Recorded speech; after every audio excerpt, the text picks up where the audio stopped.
Hey, welcome to another edition of Bleeding Edge Interviews. I'm your host, Supa Dave, and this is where we get to dig a little bit deeper into the minds of the elites and the stars of the world of progressive rock. Thanks for joining me. So it's been a while, but I'm back in the saddle again finally. March was a really dry month. Part of it was me doing some traveling, and a huge chunk of the prog world was off on a cruise somewhere, and the way these things coincided, it just took a little time to get things rolling once again. But fortunately, I'm back. And what a great interview for my return, as this time around I'm talking once again with James Lascelles of Wheel, a band whose steady ascendance I have been watching since their 2019 debut. And this time around they have new songs out, Empire and Porcelain, and those are going to be part of their upcoming third full-length album called Charismatic Leaders, which drops May 3rd. Meanwhile, James, as you know, is a very philosophical individual as well as a seriously talented musician, and he's got a lot on his mind. So, without further ado, here is my conversation with James Lascelles of Wheel. So how are things where you're at? Are you in Finland currently, or are you elsewhere? Yeah, I'm in Finland at the moment. Everything's good. Just lots of rehearsals happening and lots of PR stuff. Can't complain at all. It's really great, and it seems that there's a really nice buzz about the album. So it's a good time to be doing Wheel. Yes, indeed. A couple of very powerful, very heavy singles have come out already with Empire and Porcelain. I've been enjoying them myself, and I understand you. Well, I guess I shouldn't be surprised. Our previous conversation, when you start digging into things like Hyperion, Cantos, and all that, obviously you're a deep thinker, so there's a lot of deep thought behind these songs. And some of them I found very fascinating, especially Porcelain. Talk about that a little bit, because to me that sounds like you might have had something of an epiphany of some sort of along the way. I think it's just the signs of a misspent life, to be honest. And I was just thinking a lot about social norms and how if we go back even 100 years, modern notions like being kind to animals is a relatively new idea, just to pick on an easy one. Yeah. And charitably, you could say maybe it's a luxury of living in the time we do, that we are able to think about things through that lens. We've got time to philosophize about what the right thing is to do, rather than the thing we need to do to survive, or what our superiors tell us to do. Yeah. But regardless, we tend to look at modern morality as being superior to the morality of the past. And I was trying to contrast that with how we might be viewed in the future. And I think some of the things we're doing now that I believe will be looked upon less favorably are really obvious. Like, for example, what we're doing to the climate and how that might affect future generations is a really easy one. But there are other things too, about the idea of freedom and how we treat various minorities within our societies, that kind of stuff. And it just gave me this real sense of empathy to people of the past, because if we think about the mistakes of our ancestors, it's easy to kind of put all of those on the shoulders of everybody who was alive in a certain time period. When if you think about it, power now is very unequal, and whether it's wealth disparity or governments or heads of corporations, you could argue it was even more so in the past, and it wasn't even pretending to be anything else in the past. When you had monarchies or whatever else it might be, where the rule was pretty much whatever someone said it was, rather than something enshrined into law. So it just made me feel a lot more charitable to people who are living through those times. And even if you did have a really big idea, like, hey, maybe we shouldn't beat horses until they do what we want, it was kind of hard to make a large-scale change of that kind within the framework of that time period. So I guess part of it is I'm trying to empathize with our ancestors, and also I'm hoping people of the future will throw us the same olive branch and look at us through a similar lens. Yeah. Today's advanced culture, I guess, in a couple millennia will be viewed as we view Stone Age people, I imagine, things like that. We'll be the primitives. Absolutely. And I think a really good example is, time just it races past, doesn't it? And I think we've got one foot in the past all the time, so we kind of miss the present. And then, 10 years fly past and we realize just how much things have changed again. Yeah. So I think it's kind of normal to be in that situation. And I think rather than trying to, as I'm trying to do more these days, rather than singling out or pointing a finger with that one, I just think it's an interesting observation and kind of thought experiment. And, none of us are infallible. And all of us are far more products of the time and place we grew up in than I think we'd like to admit. Yeah. And it makes me wonder, would we hold these deeply rooted moral values that we have now if we'd been born in a different time and grown up in a completely different place and environment? And I think overwhelmingly the answer would be no, we would not have the same values. Yeah, I think that's probably fair to say. Again, deep thoughts, man. Deep thinker. Well, thank you. And it, just even building on the tangent there a little bit, it makes one wonder as we start to develop AI, and Lord knows how many seconds will survive after it gains sentience, but it might have a lot to do with how we treat it in the process of it becoming sentient. And the thing that gives me a lot of comfort there is the difference between kind of a general AI and what we currently have, this very specific task-driven kind. And we are so far away from making any kind of general artificial intelligence. I mean, that's going to happen long after we're dead. So that's the problem probably for our children's children's children. And hopefully they're going to have some better solutions than I think we'd have at the moment. Yeah, if they're lucky and if we're lucky. So the new album, you sounds like you did a few things differently this time around than maybe you had done in the past. I know one of them, and I heard you talking about the fact that you picked up a new guitar and a new instrument that I guess opened the opportunities for you to create in different ways than you maybe normally had done in the past. Talk about that a little bit. Yeah, sure. So I'm very lucky to be endorsed by Forthcoming Guitars, this wonderful small luthier company based here in Finland. I'm a lefty, so I've pretty much given up on the idea of having vintage gear because it's just incredibly rare and eye-wateringly expensive. So it's never really been on the table. And frankly, even if it was, I think I probably would go down the boutique route like I've done at this stage.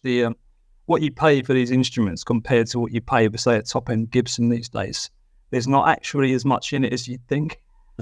Which, when you consider, like, one is making quite a lot of the parts on more or less a conveyor belt, and one is literally carved by hand by people step by step, and it's custom to exactly what I want. I love the company, and I think I've now got I have five guitars by them now, and as you say, I got a baritone made last year, which I've not played before. I've been toying with the idea of a lower tune guitar for quite a long time, and I've explored 7 and 8 strings, but it doesn't really feel right for the way I play. I just wanted to go for a really low 6 string that would kind of mesh with the harmony we already have in wheel. So we're always in drop C. So I figured if I get a baritone in drop G, then it's going to be kind of easy to write stuff that will work well on both guitars. I just didn't realize quite how low that was until I met Frederick Gordondale, and he was telling me in the sugar, I think their lowest string is an S sharp. So we're with 6, we're nearly down there, and it's just huge. And when I got that, I just wanted to write one thing where I got to riff out on the low string. That was kind of the driving force behind what started the road to porcelain. And I just jammed for maybe an hour, just sat right here, plugged into my sound card, just some headphones on, and I started cutting up that jam the following day, and I straightened out a few of the rhythms, but the journey from the beginning to the end was pretty much as it now is, with the exception of 2 sections in the whole song. And I haven't written that way before. Normally it's much more painstaking, and now do a lot more experimenting, but it just kind of came out good right from the start. And I think some of the kind of transitional sections I've done, it feels a bit different to what we've done previously, just because I didn't think it so much. I just did it. So I think there's a lesson to be learned there, that sometimes getting out of your own way isn't a bad thing. Yeah, right. What was it like to stretch yourself outside of the normal boundaries there a little bit? Was it, I imagine it to be, I guess at one point kind of a little scary, but at the same time liberating.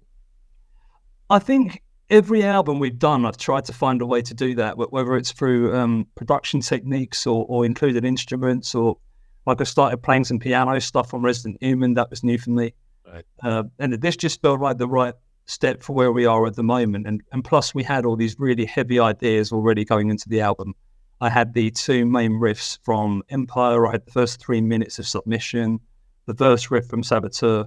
everything was indicating this album is going to be quite metal. So it kind of fit the manifest that writing something on the baritone with a bit where we get to rock out in the middle was that this was the album to try that on.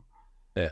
And again, it's just about time and place. I think it's always a snapshot of where we are as artists. But moving backwards, we really weren't sure what we were doing, and it just came out that way.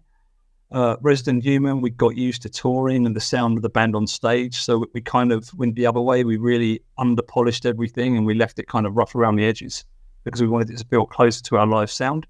And this one is kind of in the middle. We've kept the liveliness from Resident Human, but a bit more of the bombastic production from Moving Backwards. And I think where it sits right now, especially regarding the people involved in the record, I think it's a really good combination. Yeah. Would you say you were writing angry, so to speak? It's because I get the vibe from the songs and what we're talking about, and of course the title is suggestive of an overarching theme that may have been on your mind at the time. And I think at one point you said in one of your interviews that you were kind of writing pissed off at the moment. I think I'm always writing pissed off. Like I'm still waiting for this aged mellow me that people keep telling me what happened, but I don't feel any mellower than I did when I was 16. I think I'm just as pissed off, but unfairness, particularly when I see it. Yeah. And on the last album, we wrote Movement about the aftermath of what happened to George Floyd, because I thought the reactions were just so fucking ridiculous, frankly. You know, the fact we boiled down the death of this innocent man to just this ridiculous hyperbole, which had absolutely nothing to do with the fact that people with the authority to do that, not having any consequences. Yeah. That was really fucking surreal to be living through that time. And I think the incidents are remotely similar, but this time around, I've been watching, like everyone else in the world, the American elections with just fascination, especially this attempted coup that happens. And then one of the mainstream media channels over there lying about the voting machines and claiming the election was stolen, which is literally, it's bordering on staging a coup, you know, in the biggest and most powerful democracy on the planet, which would have ripple effects around the world. Yeah. And it just blew my mind that the outcome was, there was an enormous lawsuit last year. I think it was Dominion who sued Fox. And I think they were sued for over $700 million or something outrageous like this. And the consequence, the Murdoch family, they get to sell Fox. That's the consequence. So no legal ramifications at all. But they're not going to be any kind of criminal trouble, arguably beyond a hit in the wallet, which is not going to affect one of the most powerful families on earth. And I just thought how utterly ridiculous it is. You know, the figureheads got kicked off, like Tucker Carlson lost his job.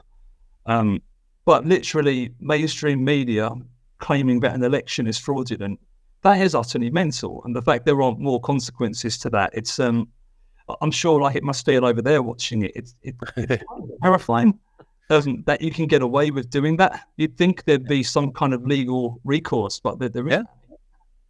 Yeah, it is. It is fascinating sitting in this part of the world watching all of this going on. Little disturbing at times. Yeah, and don't get me wrong, this isn't me saying therefore the other party's great. Sure. Like in the UK, they're all fucking useless. They're out for themselves, and they've got their own agenda. And typically, it's they want to remain in power and they want to enrich their friends, like every other government on the planet. But it's not really the point. But I think when it comes down to one will give you a vote 4 years from now, and one is trying to stop you having one, I think that's quite a different proposition. And it's alarming that that's not the discussion that's being had, and we've still got this binary populist politics thing going on. And, you know, it's not just you guys. I'm half French. I think what's happening in France these days is also just surreal. Watching the rise of Le Pen, and it's a similar kind of situation. It's happening everywhere, but regardless, I digress. Empire is just about this. Partly it's about that and what happened with Dominion. It's also about the kind of rage bait economy that we're all entrenched in, where if we hear about somebody who disagrees with us, we kind of create this caricature that doesn't exist of all the worst possible traits of that side of the fence. So, for example, I mean, I lean a little bit left. I wouldn't say I'm some radical lefty who thinks we should make the state own everything and you know, get rid of personal property. But if, for example, you think about what the far right has become, I think I've only met one person in my life who I think would fit the bill of the kind of stereotype of the far right. And everyone else I've met who is remotely right wing doesn't believe all of that stuff. We've boiled all of these things down to be a singular thing when it's not. It's complex, and we're complex. And I think people's views they're nuanced, and what we believe is based on our environment and on the people we surround ourselves with. And maybe there'll just be one policy that we're really passionate about, and that's why we vote for a certain thing. And I think losing that nuance and debate and believing that this avatar worthy of our hatred exists isn't really helping us. And rather than getting on my high horse and telling everybody they're wrong, I'll put my hands up and say, I've done this recently. With COVID, I remember watching what happened with the vaccines. And I was very much on the side of, you've got to be crazy not to take this. The whole world shut down. I can't do my job. Literally, my industry's been destroyed. Yeah. And other things, I couldn't go and see my family. I had a young niece born, and I saw her once in the first 2.5 years of her life. All of this other stuff, and just what I saw from my vantage point. Whereas more recently, I've met a young woman who took the COVID vaccine and had a really bad reaction to it. She's developed tons of allergies and skin problems, you name it. So I'm not saying, therefore, I was wrong, the other side was right. I'm just trying to say there's more than a 1 or a 0 to this. Like there are to most things, there's nuance, and that's what we're missing. Yeah, I have to wonder at times that the internet in and of itself, it tends to feed echo chambers, but at the same time, I think I kind of wonder how many people feel overloaded with the complexity of the world and are just looking for easy, quick, simple solutions. And it's easier to just go binary, as you mentioned, that it's just dig in your heels in one side or the other and totally block out everything else without considering, you know what, vaccines can be 99%, 98% effective, and that in most cases that'll get you an A+ in school. But 1 to 2% may have some really bad reactions because, as a doctor has said to me, almost anybody can have almost any reaction to almost anything, and you just don't know. So if the only measure of success is perfection, we're kind of screwed. I think that's an incredibly good point, but it's exactly what I'm trying to say. I think with the same information we have now, I think I would have made the same choice to take the vaccine and wait for the best. But I just think the kind of shame that was associated with anyone who criticised the vaccines at all is ridiculous. But, there's a massive line between I'm not convinced this is right for me and I'm worried it might affect my health to full-blown conspiracy theorists. And there's conflating these people to the same thing. It doesn't really get us anywhere. We just end up just pissing all over our feet, frankly, and it exacerbates the problem. But the nice thing is, this is not a hot take at this point. I think a lot of people are waking up to the fact that this is how this works. Yeah. And with the way the news cycle works and just the way politics work, where you said before, like something about simple solutions, and I get why. The world is fucking complicated. You look at something like Brexit, for example. I remember when I was trying to read up online about what the consequences would be if Britain left the EU. And it felt extremely opaque, like no one was really shooting straight with that on either side of the fence, which is nuts. You'd think staying would be the easiest sell in the world. If we stay in the EU, access to the free market, and you can travel without a visa in Europe, that's it. That would have done it for me, like just that argument alone, that's why we should stay. But the number of people who voted leave, not really understanding what it meant. And again, I'm really going off piece here, but I just think it's a really interesting topic. And setting short answers, there aren't short, simple answers to these relationships. The UK's relationship with the EU is complicated. How you fix a global pandemic is complicated. Yeah. Well, to me, it's just one of those things. You and I fall into this easy conversation about this stuff because you clearly, again, are a deep thinker. I used that term before, and I'm just trying to own the. I think it's increasingly common that people don't want to say what their views are in art, and that's kind of crazy if you think about it. I think if you can't say this stuff in and around art and hold some kind of mirror up, then we're doing it wrong. So for whatever minimal difference it makes, I just feel like it's the right place for these kind of conversations. Yeah. You think about some of the pivotal points in the history of rock music were centered on that people like Bob Dylan and Crosby, Stills and Nash and coming straight out and speaking their minds about social and political issues. I think to an extent, if you lose that too much, you lose a big chunk of what rock music has been.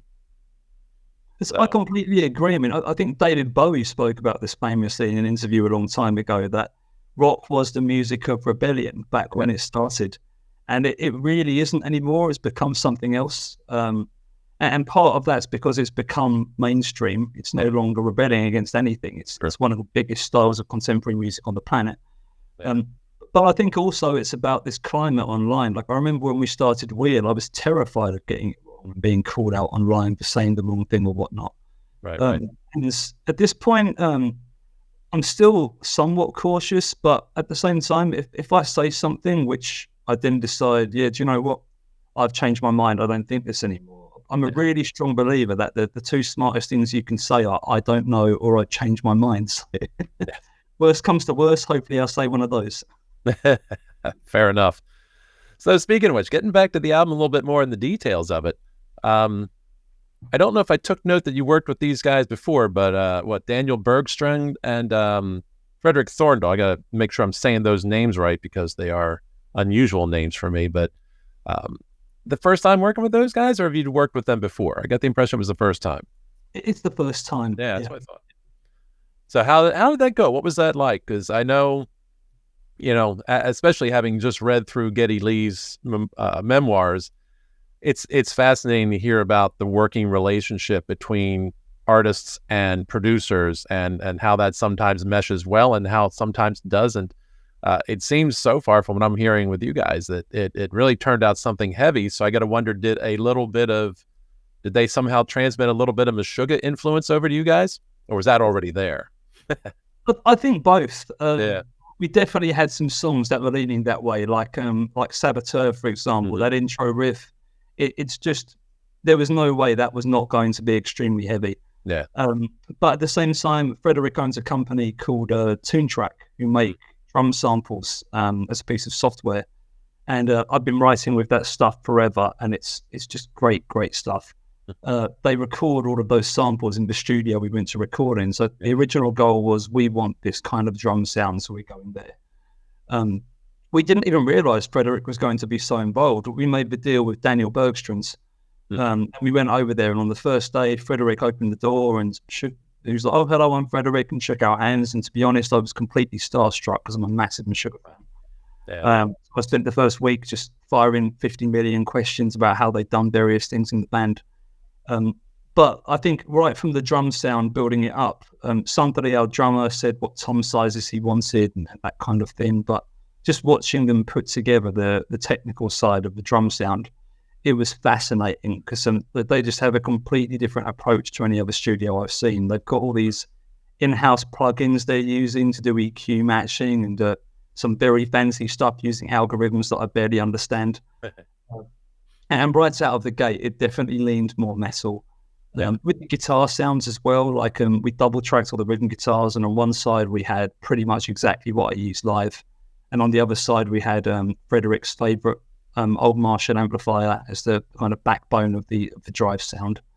So they definitely lends it more metal, but as you also said, the material was going to be quite metal anyway. It was more of a presentation thing. Nice.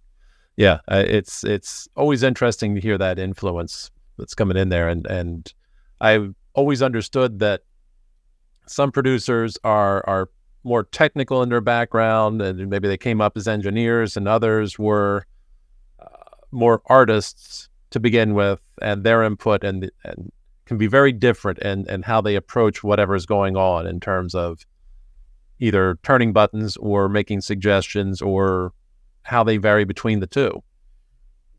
And it was both, to be honest. Yeah. They both had some really good points to add about how certain takes were going. Even in one case, there was a structural bit actually in porcelain where I went in one day and I could tell they were just not saying something. So I said, "Come on out with it. What's going on?" And they said, "This one section, we don't think it works." And I thought about it for 6 seconds and just, yeah, that's a great idea. Let's get rid of it. I'm a big fan of listening to people who care about the art we're making, especially considering I'm writing nearly everything, so I'm really stuck in it. So sometimes some fresh pair of ears comes in and they'll spot something maybe I've missed. Right. And I think especially when putting these really big structures together, sometimes it goes exactly right the way I want it to. Like the freeze, that just turned out pretty much exactly as we imagined. The only bit there which was at all wild was the second kind of jazzy part. Somebody and I were debating that right up to the moment it was recorded, and he just went in and did that part in one take. And I was really losing my mind because we had such a tight deadline. I was like, you can't change this at this point. We've been talking about this for months. I've got the fuck man. And he went in and said, I'll just try it. I'll do something. And one go, absolutely nailed it. So it's really humbling to be wrong sometimes, I think, and just to see how other people would approach these problems. That's you can be very surprising at times when you suddenly get pushed out of, again, that comfort zone, and are forced to react to that change, that lack of comfort, and a lot of times you come out with something surprising. Sounds like that's what happened for you at this point in time, and then you're glad you did it.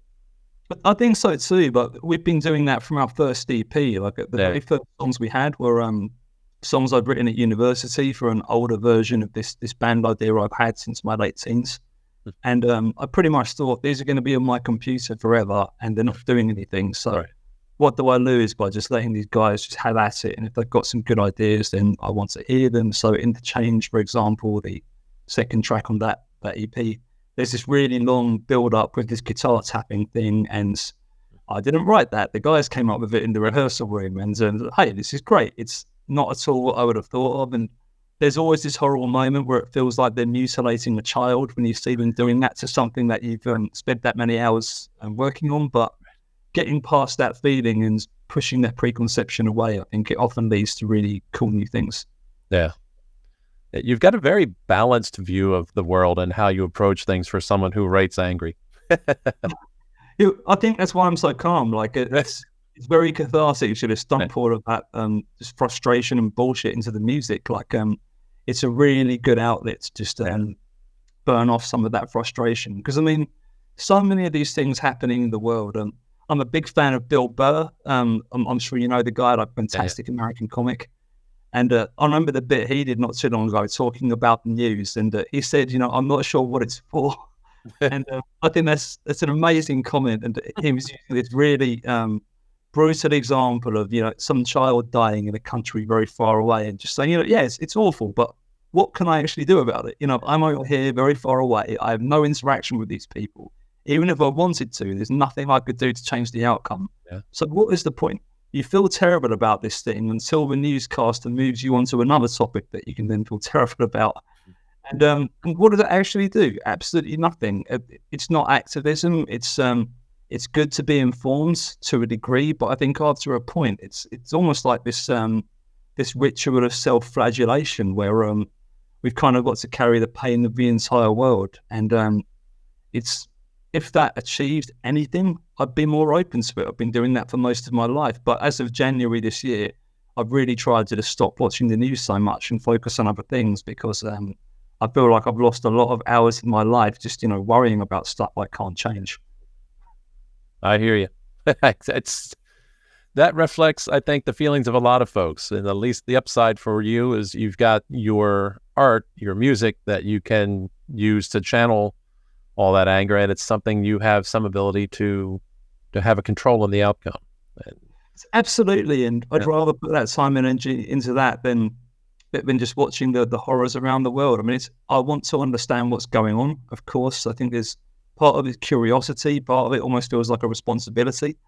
But at the same time, I'm trying to balance that with just the reasonable side where it doesn't actually change the outcome. Nothing I do, watching this or not watching it, will not change what's actually happening. Yeah, exactly. So speaking of other things you can control, I also know too, you guys are very soon going to be starting your tour. You start with Australia at the end of this month, head straight over to North America. How long's it been? When was the last time you were in either of these areas? Refresh my memory. Australia never is going Never. to be a first time, which we're super excited about. Well, weirdly enough, Resident Human got to number 3 in their rock chart when it came out, Oh, wow. which we were blown away because we really hadn't been marketing ourselves there. Yeah. I just guess the style was a good fit for that market. And with the US, we've been out there twice in the past 2 years. We came out with Vola last year and Bentley, and the year before we came out with Apocalypse and Leprous. So we've done the circuit a few times, and we absolutely love the country. I keep thinking like we've thought we knew kind of what America was just watching it here from Europe and the way it's presented on television, but you only really get this snapshot, and what you see, there's a truth to it, but it's a tiny part of the entire truth. Like it's a big country with lots of people, and it's just beautiful. I think the nature you guys have is like nothing I've ever seen before, and I've got some very vivid memories of just driving through Wyoming and seeing these rolling green plains as far as you can see, or of course the incredible trip across the South, going from San Diego all the way across to Houston. Wow. And you don't see that kind of stuff in Europe. It's very exotic for us. So I'm going all over the place here, but we're going to come out again this time with Aviation's a band we really, really like. Right. Yeah. And, it's headlining for the first time, so we get to play more of our music. If we get a support slot and it's 30-40 minutes, we might get 4 or 5 songs. So this time we can play a really kind of eclectic mix from across the discography. We can't wait. It's going to be a really amazing experience. Yeah, absolutely. And then you hit take a nice long break and then hit Europe at the end of October. Yes. The in-between bit we're kind of keeping open as a question mark. I'm going to start working on some new music when we come back. Like I just haven't had time since we started this year, because there's been a huge amount going on with promotion and preparation for the tour. But from the summer, I'm determined to start writing at least some new stuff so we can get the cogs whirring, because we're never fast. So I might as well start soon up. That it means an album might come out, before I hit 50 or something. Yeah. Fair enough. Well, I mean, certainly seems like you do keep yourself very busy. You guys, 3 albums in 5 years plus an EP, and that's pretty productive. We're trying to. I think I really get why people find it hard to keep up this production cycle, but it's just the way you've got to do it in the modern world, the way streaming and algorithms work. If you want to make a push to kind of have a career doing this, you really got to get your head down and get to it. But we do like a challenge, and we quite good at buying up more than we can chew. So this seems to fit us sort of well. Yeah.